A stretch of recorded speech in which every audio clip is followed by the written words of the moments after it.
I'll spell my first and last name. First name is Mike, M-I-K-E. Last name is Harmon, H-A-R-M-O-N. And I am the interim chief of police for the Cedar Park Police Department.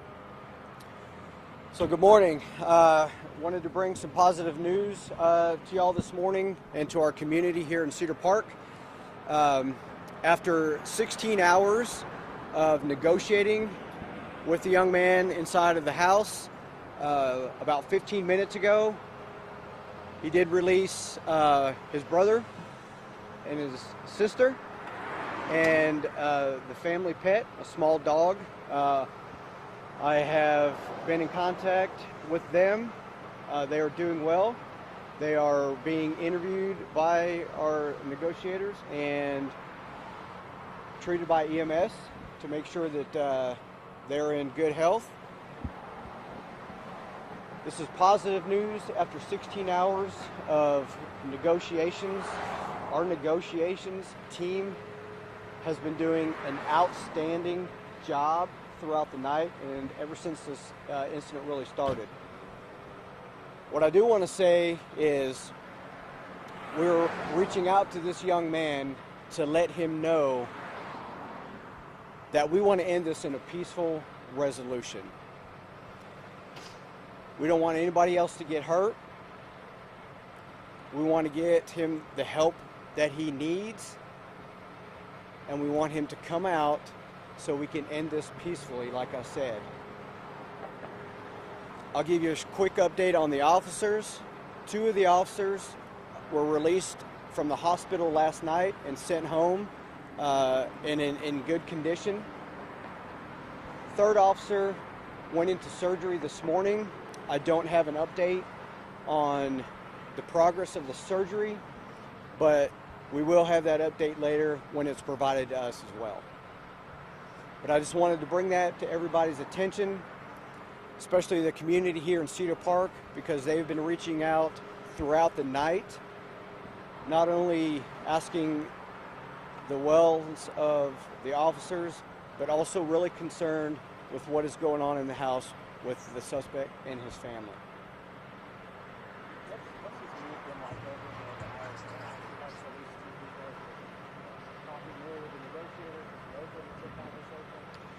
He's very open to conversation.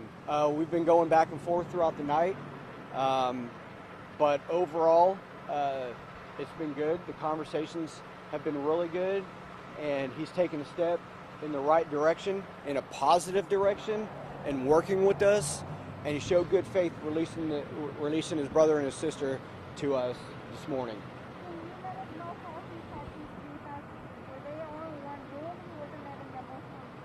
What I can tell you right now is they're all in the house together. I'm not going to get into the specifics of where he had them in the room, but we know that they were all 3 in the house. His mother is still in the house with him. So again, we make a plea to her as well, that if she can talk to her son and let him know that we are here to help, that is exactly what we want to do. We want to end this peacefully and get him the help that he needs. I can't stress that enough. We're not at the point where we're going to release his name, nor are we going to release the names of the officers just yet. We'll do that probably later on today. Yes, the mother has played a part in that, and again, we're continuing to ask her for help and how she can get her son out of the house and surrender to us peacefully. As far as hostage situations, is this one of the more longer and drawn out ones that you've been in? This has probably been the most complex one that I've been involved here in Cedar Park, and I've been here 22 years. So yeah, I would say this is probably the most complex situation that I've been involved in. But again, let me tell you, our team in there right now and throughout the night has done an outstanding job. I can't stress that enough. Those folks in there they're doing everything they can to bring this to a peaceful resolution. Is there any threat to the mother? Are you getting a sense that there's any kind of threat to the mother inside that We don't get that sense, but I can't really speak to that too much because we've been communicating directly with him. So, yes. What kind of weapon did he use? That I don't know right now. So, You mentioned last night that you all had been to this home before.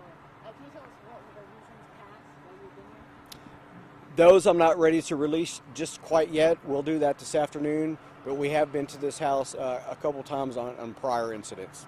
As far as the communication, has that been through telephone? Has he come to the front door? It's been through a telephone that we have set up that's a direct line to the house. What's the age of his brother and sister? I'm not ready to release that information just quite yet. Yeah. Well, you have us, you have the Central Texas Regional SWAT team. I believe members from the FBI are still on scene with us. And we've scaled it back quite a bit going through the night. But we will compile a list of the agencies that have assisted us throughout this incident, because without their help, we couldn't have done this all by ourselves. So. Probably about 7:45. 7:45-ish, yes, ma'am. What's the next step with the negotiating? Is there a time where you guys are just going to choose to go in? I mean, how long is the tap off of when something like this happens? We're here till we can get this young man out peacefully. Time is on everybody's side. We are not forcing a situation. It's a very, very delicate situation, and like I said, our goal is we want to bring this to a peaceful resolution. So if we need to stay here for however long we need to do to get him out peacefully, that's exactly what we're going to do. All right. Evacuated any of the homes just in the direct vicinity right next door? In the area we've sent out messages through Facebook and reverse 911 and things like that, just letting people know what's going on. Also, Yeah. place where there have been some evacuated right Yes, next door. absolutely. Thank you all. Appreciate it.